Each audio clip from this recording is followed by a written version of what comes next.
माननीय अजितदादांच्या अकाली निधनाच्या धक्क्यातून अद्यापही महाराष्ट्र सावरलेला नाहीये आणि दादांच्या लाडक्या बारामतीत सुद्धा सध्या अशीच परिस्थिती आहे।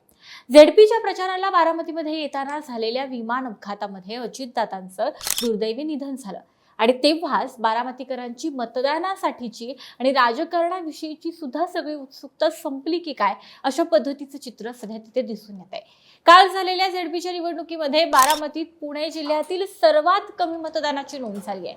आता आकडेवारी नेमकी काय सांगते, दादांच्या जाण्यानं बारामतीकरांची राजकारणाविषयीची भावना किंवा उत्सुकता ही बदलली आहे का आणि याचे परिणाम काय, सगळं पाहूयात या व्हिडिओच्या माध्यमातून। लगेच व्हिडिओला सुरुवात करूया।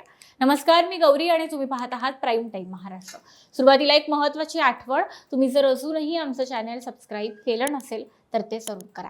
तर काल म्हणजेच शनिवारी राज्यभरातील 12 जिल्हा परिषदा आणि 125 पंचायत समित्यांसाठी मतदान प्रक्रिया पार पडली। राज्यभरामध्ये तसं पाहायला गेलं तर मतदानाला प्रचंड प्रतिसाद हा पाहायला मिळालेला आहे। विविध ठिकाणी अनेक गावांमध्ये मतदान केंद्राबाहेर मोठमोठ्या रांगा सुद्धा लागलेल्या मतदारांच्या पाहायला मिळाल्या। मात्र पवार कुटुंबियांचा बालेकिल्ला असणाऱ्या बारामतीमध्ये अजित पवारांच्या निधनानंतर या निवडणुकीच्या मतदानाकडे सगळ्यांनी म्हणजे बहुतांश बारामतीकरांनी पाठ फिरवल्याचं चित्र पाहायला मिळालंय।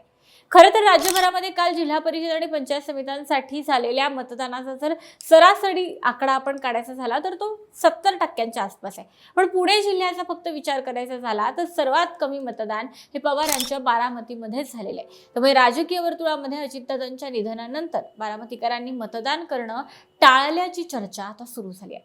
आपल्याला सर्वांना माहिती आहे की अजित पवार हे जिल्हा परिषद आणि पंचायत समिती निवडणुकांच्या प्रचारासाठी, त्या प्रचार सभांसाठी बारामतीमध्ये येत होते आणि त्याच वेळी लँडिंग दरम्यान 28 जानेवारीला त्यांचं विमान कोसळलं आणि त्यामध्ये त्यांचं आणि आणखी एकूण 5 जणांचं दुर्दैवी निधन झालं। आता त्यामुळे यंदाच्या बारामती जिल्हा परिषदेच्या निवडणुकीवर एक दुःखाचं सावट हे होतच। अजितदादांच्या जाण्यानंतर फक्त बारामतीत नव्हे तर खरं तर राज्यभरामध्ये आपण जर पाहिलं तर तितक्या मोठ्या प्रमाणात प्रचारही दिसत नव्हता आणि निवडणुका येऊ घातल्यात काही दिवसांवर अशी सुद्धा परिस्थिती ही राज्यात कुठेही दिसली नाही। अत्यंत शांतता आणि एक प्रकारची भयान शांतता ही राजकीय वर्तुळामध्ये दिसली। अजितदादांच्या जाण्याचा हा धक्का जो संपूर्ण महाराष्ट्राला बसला त्यामुळे ही सगळी राजकीय परिस्थिती प्रचंड थंड होती। काल अगदी बारामतीत मात्र हे जे चित्र आहे ते स्पष्ट दिसून येत आहे। हा सगळा अपघात असेल किंवा अजितदादांची एकंदरच राजकीय कारकीर्द असेल, त्यांची ती कर्मभूमी आहे, त्यामुळे त्यांनी तिथं केलेलं काम, त्यांनी तिथे घालवलेला वेळ, त्यांचं आणि तिथल्या मतदारांचं असलेलं एक अनोखं आणि वेगळं नातं, या सगळ्याचा परिणाम हा या झेडपीच्या निवडणुकांवर झालेला पाहायला मिळतो। आपल्याला सर्वांना माहिती आहे की सगळं दुःख बाजूला ठेवून काल सुनेत्रा पवारांसह बारामतीमध्ये सगळ्या पवार कुटुंबियांनी अगदी आवर्जून मतदान केलं।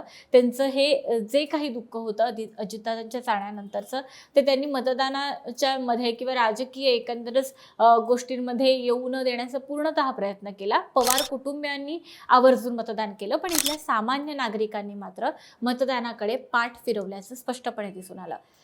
बारामतीमध्ये जिल्हा परिषद निवडणुकीसाठी कमी म्हणजे असं किती कमी मतदान झालंय तर अवघं 54% मतदान हे बारामतीमध्ये झालेलं आहे।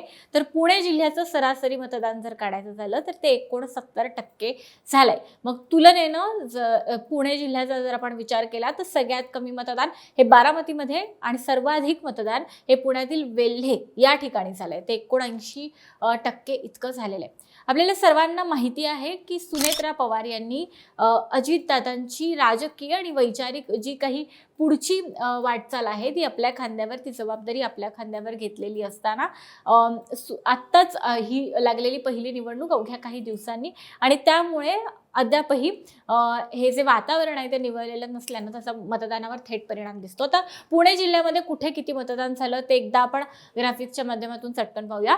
जुन्नरमध्ये 61.18%, आंबेगावमध्ये 65.30%, शिरूरमध्ये 75.69%, खेडमध्ये 75.46%, मावळमध्ये 77.43%, मुळशीमध्ये 63.79%, हवेलीमध्ये 68.02%, दौंडमध्ये 65%, पुरंदरमध्ये 68%, वेल्हेमध्ये आपण मगाशी म्हटलं त्याप्रमाणे 79 म्हणजे सर्वाधिक मतदान झालेलं आहे, तर इंदापूरमध्ये 65% मतदान झालंय, पण बारामतीमध्ये 54% असा जो काही अत्यंत खाली आलेला मतदानाचा आकडा आहे. आणि यावरून साफ मतदारांनी अजितदादांच्या निधनानंतर या सगळ्या राजकीय एकंदरच गोष्टींकडे आणि निवडणुकांकडे पाठ फिरवल्याचं सध्याचं तरी चित्र आहे.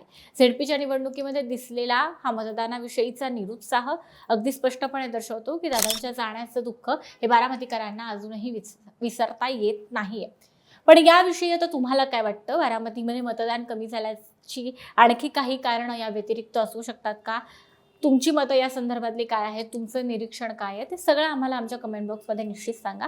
आणि व्हिडिओ महत्त्वाचा वाटला तर लाईक करायला विसरू नका. धन्यवाद.